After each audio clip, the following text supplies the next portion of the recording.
నా పేరు చింతలయ్య అండి. ఇలాగ ఈరామరం గ్రామం అండి. ఇలా ఎండపల్లి పంచాయతీ అండి, ఈ పోలవరం జిల్లా అండి. ఇలా మా చేలోన ఇలా ఏమంటారు శుద్ర పూజలు చేసి పసుపు కుంకాలు పెట్టేసి చేశారండి. చేసి ఒకరోజు నైట్ మంగళవారం నైట్ సాయంత్రం వెళ్ళానండి. వెళ్తే వాళ్ళకి అందరు పారిపోయారండి. పారిపోతే మళ్ళీ 3 రోజుల్లో మళ్ళీ శనివారం నైట్లో తీసుకున్నారండి. తీసేసి మళ్ళీ వెళ్ళి చూస్తే మళ్ళీ అక్కడ దేవేసి ఉందండి. దేవేసి ఉంటే మళ్ళీ వచ్చి ఊరి గ్రామస్తులకు తెలియపరిచానండి.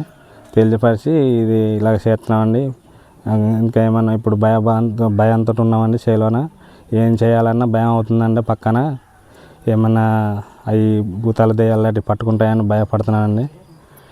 ఇప్పుడు అదే భయంగా ఉందండి. అందుకని గ్రామస్తుల్లో మీటింగ్ పెట్టి ఇలా చేసామండి. పెద్ద మనుషులు కలుసుకొని ఇలా చేస్తున్నామండి. సర్పంచ్ గారికి అందరికీ కలుసుకొని ఇలా చేస్తున్నామండి. మళ్ళీ పోలీసులు కానీ అధికారులు కానీ వాళ్ళందరికీ తెలియపరుస్తున్నామండి. న్యాయం చేయాలని చెప్తున్నామండి. రేపొద్దున ఏం జరిగినా మరి మా ఇంట్లో పిల్లలతో ఉంటున్నామండి. ఇంచుమించు 30 సంవత్సరాల నుంచి ఉంటున్నామండి. చేలోనే ఒక్క మకం అండి. అందుకని భయపడుతున్నామండి.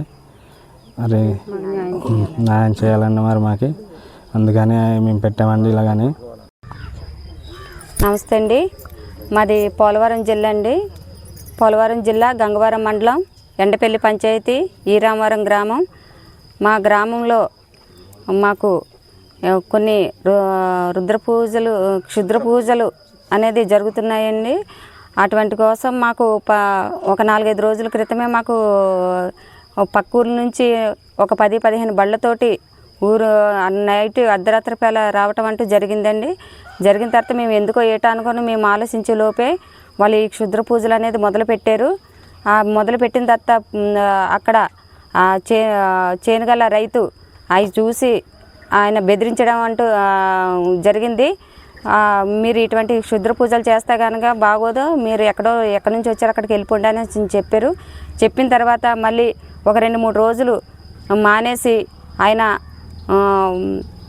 పరగ్గా ఉండే టైంలో ఉండి మళ్ళీ నైట్ అర్ధరాత్రి వేళ 12 టైంలో ఆయన పడుకుండే టైంలో వచ్చి మేకపోతులతోటి కోళ్ళతోటి వాటితోటి వచ్చి శనివారం నైటు అక్కడ క్షుద్ర పూజలు మళ్ళీ చేయడం మొదలుపెట్టారండి. దానికి వచ్చేసి మొత్తం గ్రామస్తులకు అందరికీ తెలియజేశారు. మొత్తం గ్రామస్తులంతా నా దగ్గరికి వచ్చారండి. నా దగ్గరికి వచ్చి ఇలా క్షుద్ర పూజలు చేస్తున్నారండి, మాకు భయంగా ఉంది అని చెప్పారు.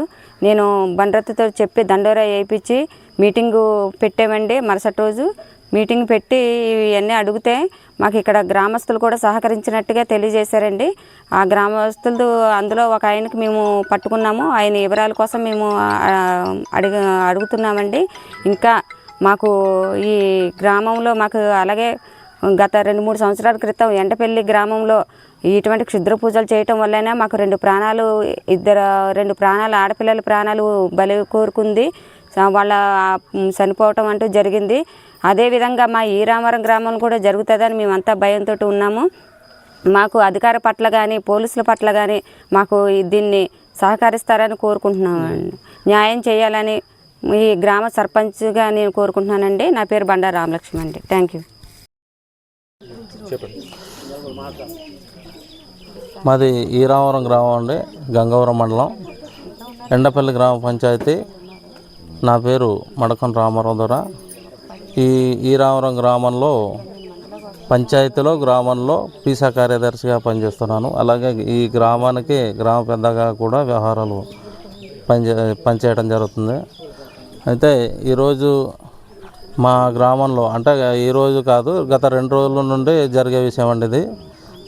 గత 2 రోజుల నుండి మా ఊర్లో ఒక అడ్డపల్లి నుండి ఈరామవరం వచ్చే గ్రామం మధ్యదారిలో క్షుద్ర పూజలు చేస్తూ ఉండగా ఆ పక్కనున్న రైతు చూసి వెళ్ళి అడగ్గా ఇక్కడ ఏం చేస్తున్నారు అని అడగ్గా వాళ్ళేమో ఇక్కడ ఏదో క్షుద్ర పూజలు చేసి ఈ భూమిలో ఉన్నటువంటి గుప్త నిధుల్ని తవ్వి తీయడానికి పూజా కార్యక్రమం చేస్తున్నామని అతనితో చెప్పడం జరిగిందటండి. అతను ఏం చేశాడంటే అతను భయంతో ఇక్కడ మీరు ఇలాంటి కార్యక్రమాలు చేస్తే మేము ఇక్కడ గతంలో 30 సంవత్సరాల నుండి ఇక్కడ మేము సహజీవనం చేస్తున్నాం ఈ ప్లేస్లో, మీరు ఇలాంటి కార్యక్రమాలు చేస్తే అక్కడ ఉన్నటువంటి ఏమన్నా శక్తులు రకరకాలుగా ఉంటాయి, అలాంటి మా కుటుంబాల మీదకు వచ్చి మమ్మల్ని ఇబ్బంది పెడతాయి అనేసి అతన్ని వాళ్ళు ఎవరైతే ఆ ప్లేస్లో ఉన్నారో వాళ్ళందరినీ అతను నిలదీయడం జరిగింది. అలా నిలదీయడం జరగడం వల్ల వాళ్ళందరూ అక్కడ నుండి ఆ ప్లేస్ నుండి గొడవ చేయడం వల్ల పారిపోయారండి. పారిపోతే ఆ రోజు అక్కడికి వదిలేశారు. మళ్ళీ మరుసటి రోజున అతను లేని టైంలో అతనికి తెలియకుండా నైటు 12-2 గంటల కాల మధ్యంలో అక్కడ పూజలు చేసి ఆ భూమిని తవ్వి అక్కడ తీసుకెళ్ళారు, ఆ గుప్త నిధుల్ని తీసుకెళ్ళారు అని అతను మళ్ళీ అతను అనుమానం పడి గ్రామస్తుల మధ్యకు మీటింగ్ పెట్టడం జరిగిందండి. ఏజెన్సీ ప్రాంతంలోని మరిన్ని తాజా వార్తల కోసం చూస్తూనే ఉండండి మీ మన్నెంలో న్యూస్. ఈ వీడియో మీకు నచ్చినట్లయితే లైక్ చేయండి, షేర్ చేయండి, మా ఛానల్ని సబ్స్క్రైబ్ చేయండి.